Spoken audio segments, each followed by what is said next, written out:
Meriahnya arak-arakan Timnas U22, area GBK jadi lautan manusia. Kirap atau arak-arakan para pemain Tim Nasional Sepak Bola Indonesia U22 digelar di Jalan Sudirman Tamrin, Jakarta, Jumat, tanggal 19 Mei tahun 2023, hari ini.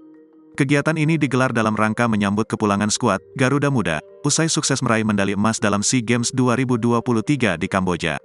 Arak-arakan ini disiarkan langsung oleh Ketua Persatuan Sepak Bola Seluruh Indonesia, PSSI, Erick Thohir melalui akun Instagram miliknya. Pelatih Timnas U22, Indra Syafri, juga ikut dalam bus terbuka yang membawa rombongan pesepak bola itu. Seketika, jalan di sekitar Geloran Bung Karno, Jakarta Selatan, menjadi lautan manusia. Indonesia, Indonesia, Indonesia, terdengar sorak-sorai masyarakat yang menyambut arak-arakan tersebut. Lalu lintas pun tersendat. Bus berhenti sejenak menyambut pendukung yang sudah memenuhi jalan di sekitar kantor PSSI itu. Tak sedikit masyarakat yang membawa bendera merah putih. Mereka terus bersorak karena hanyut dalam sukacita.